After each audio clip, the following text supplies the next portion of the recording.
So here is something I never thought I would catch myself doing.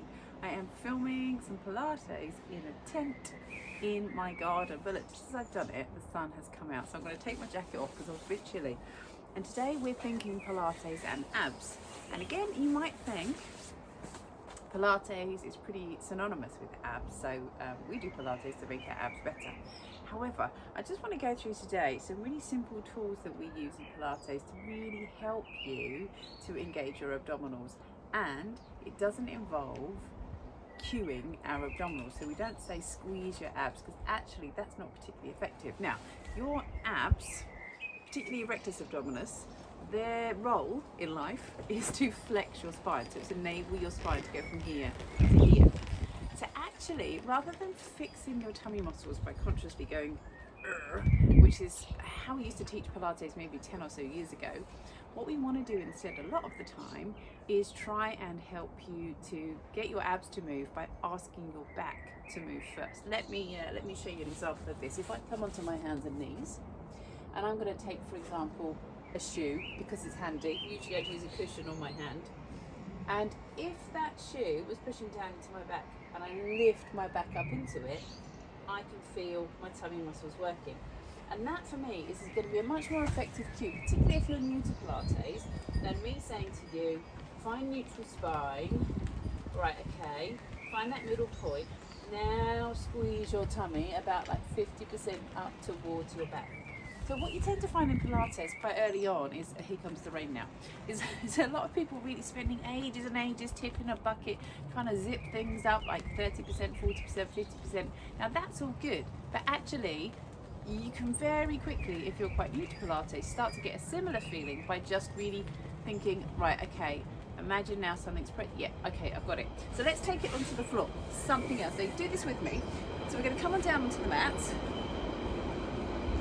And from the mat now, if I just bring my hands up to the ceiling here and just feel my ribs drop down into the floor. So again, I'm asking my spine to move, I'm asking my back to move. And can you now feel that lovely connection to the tummy muscles? Let's do the same with your leg. So let your leg lift up, let it come out here. So my thighs are just almost touching each other. Now, if I just ask you a couple of questions of my body, are my hips level on the mat? Now they are now, because sometimes this leg tends to hitch up. And then from here, can I now feel, if I were to slide my fingertips underneath the little divots in my lower back here and press my back down in towards the floor, I'm going to connect my tummy muscles. Now, we don't always want to be working into this, I call it a scoop. We kind of create this scoop shape through the back, but there are some exercises for which that's important. And it's really important to be able to know when and whether your tummy muscles are working. Again, particularly if you're new and you're trying to build up strength in that area, it might not be automatically obvious to you if your tummy muscles are working, or for example, if you do this exercise and you think, oh, my hips are screaming at me, I want my tummy muscles to work. Let's just take one more example. If we come over onto your hands and knees here, now let's think about doing a plank, for example.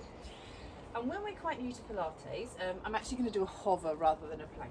We're going to just feel again, so imagine my hand on your back, and if you were in my class I might come around and actually just gently press my hand onto your back, lift up into it, and then if I let my toes come under and hover my knees off the floor, it's much easier to engage your tummy muscles in that position. But you want to be able to feel at some point that you can have your tummy muscles working even if you're here. So you can just lift up and hold, they're still working there.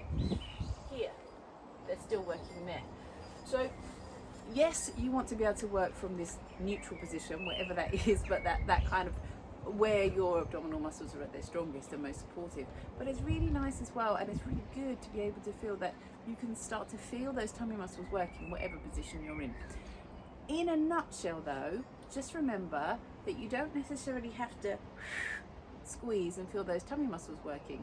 If you just ask your back to do some work, then your abdominal muscles will work as a reflex. They will work instinctively, and that's going to be a much more effective way to move, particularly if you're new, Ella Vista B, particularly all the wildlife in the garden, particularly if you're new to Pilates.